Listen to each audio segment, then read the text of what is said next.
कंकाल का रहस्य। चौरा गांव के खेतों में इन दिनों खुदाई का काम चल रहा था। असल में इसी गांव से होकर एक अच्छी सड़क गुजरनी थी, इसलिए यहाँ खुदाई शुरू की गई थी। अचानक एक दिन खुदाई करने वाली मशीन से कुछ टकराता है। बाद में जब खोजबीन की जाती है तो वहां से दो कंकाल मिलते हैं। पुलिस गांव के लोगों से पूछताछ शुरू करती है। आप लोगों को क्या लगता है ये किसके कंकाल हो सकते हैं? अरे साहब, हमें क्या पता ये किसके कंकाल है। आप ही लोग पता लगाइए। हम लोग तो बहुत ज्यादा डरे हुए हैं। हाँ हाँ, हमारी फॉरेंसिक टीम अभी आ रही है। ये बताओ कि इस गांव के रहने वाला कोई जोड़ा गायब तो नहीं ना? क्योंकि शुरुआती जांच में तो ये बात सामने आ रही है कि एक कंकाल किसी पुरुष का है तो एक किसी महिला का। साहब, हमें तो बहुत डर लग रहा है। ऐसे कंकाल मिलने का मतलब गांव के आसपास ही किसी की हत्या हुई है या फिर किसी को जलाकर मार डाला गया है। हाँ साहब, हम अपने परिवार को लेकर बहुत ही ज्यादा परेशान हैं। देखिए, आप लोगों की परेशानी हम समझ सकते हैं, लेकिन आप लोगों को पुलिस का सहयोग करना होगा, क्योंकि आपके सहयोग के बगैर हम ये पता नहीं लगा सकते हैं कि आखिर ये किसके कंकाल है और इनकी हत्या किसने की। ठीक है साहब, गांव के लोग आपका पूरा सहयोग करेंगे। हाँ हाँ साहब, पूरा सहयोग करेंगे। तो फिर ठीक है, हम अपनी जांच शुरू कर देते हैं। कुछ दिन बाद जांच रिपोर्ट आ जाती है। पता चलता है कि ये कंकाल करीब 20 साल पुराने हैं, यानी 20 साल पहले किसी जोड़े की हत्या कर शव को यहाँ पर दबा दिया गया था। इंस्पेक्टर राघव, ये बताओ कि 20 साल पहले की मर्डर मिस्ट्री क्या आप सुलझ सकती है? हाँ हाँ सर, क्यों नहीं। लेकिन अब सबूत और गवाह काफी मिट गए होंगे। मुश्किल तो होगी, लेकिन शायद किसी परिवार को इंसाफ मिल सके। इंस्पेक्टर राघव, आप बिल्कुल सही कह रहे हैं। किसी परिवार को तो इंसाफ मिलेगा ही और किसी को उसके किए की सजा भी मिलेगी। जी सर, मैंने तो जांच शुरू भी कर दी है। 20 साल पहले इस गांव के दो जोड़े अचानक कहीं गायब हो गए थे। मैंने दोनों ही परिवारों के बाकी के सदस्यों से बातचीत शुरू की तो उन्होंने बताया कि उनके बच्चे शहर गए थे, लेकिन आज तक वापस नहीं लौटे हैं। लेकिन ये दोनों शव किस परिवार के सदस्यों के हैं, ये कैसे पता चल सकेगा? सर, मैंने डीएनए टेस्ट करवा लिया है। आज शाम तक इसकी रिपोर्ट भी आ जाएगी। अच्छा अच्छा, ठीक है।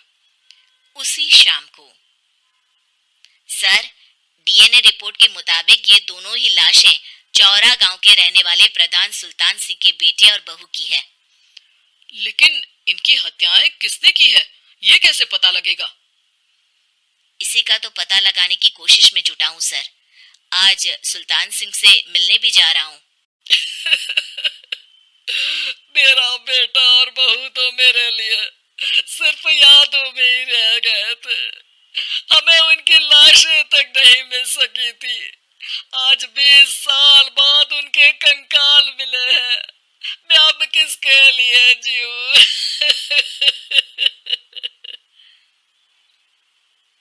लेकिन सर, क्या आपकी किसी से कोई दुश्मनी थी? अपने बेटे बहू की हत्या के लिए आप किसे जिम्मेदार मान रहे हैं?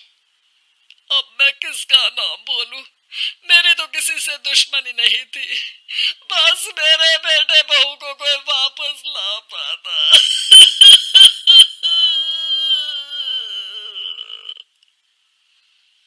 इसके बाद सुल्तान सिंह फूट फूट कर रोना शुरू कर देते हैं। सर, अब आप इनका अंतिम संस्कार करवा सकते हैं। कम से कम इनका शरीर ना सही, इनका कंकाल तो आपको मिला है। लेकिन हाँ, अगर आपको कुछ भी याद आए तो जरूर बताइएगा। मेरी तो बेटा अब उम्र हो गई है, लेकिन मेरे बेटे और बहू के हत्यारों का जरूर पता लगाइएगा, क्योंकि जब तक हत्यारे पकड़े नहीं जाएंगे मेरा मन नहीं मानेगा। सर, हमारी पूरी कोशिश रहेगी हत्यारे को पकड़ने की। लेकिन एक बात बताइए, उस वक्त आपको किस पर शक गया था? उस वक्त मेरे एक ड्राइवर को पकड़ा गया था, लेकिन सबूतों के अभाव में उसे छोड़ दिया गया था। अच्छा, और ड्राइवर पर कैसे शक हुआ था? क्योंकि उस दिन ड्राइवर छुट्टी पर था। उस समय लेकिन लाश क्यों नहीं मिल सकी थी? उस वक्त पुलिस ने बहुत कोशिश की थी, लेकिन दोनों की डेड बॉडी नहीं मिल सकी थी। ठीक है, हमारी तफ्तीश चल रही है, मैं फिर आऊंगा। इसके बाद इंस्पेक्टर वहां से चला जाता है और सुल्तान सिंह अपने बेटे और बहू की याद में खो जाते हैं। कुछ दिन बाद सुल्तान सर, एक बात बताइए, जब आपके बेटे बहू की हत्या हुई थी, उसी के आसपास आपके ही गांव का रहने वाला एक और जोड़ा उसी वक्त गायब हो गया था ना? हाँ सर, अलका और अभिषेक, वो भी मेरे बच्चों जैसे ही थे। तो फिर वो कहाँ है? उनका भी आज तक पता नहीं चल सका, लेकिन बताते हैं कि कुछ साल पहले अभिषेक को गांव के ही किसी आदमी ने मुंबई में देखा था, लेकिन फिर वो गायब हो गया।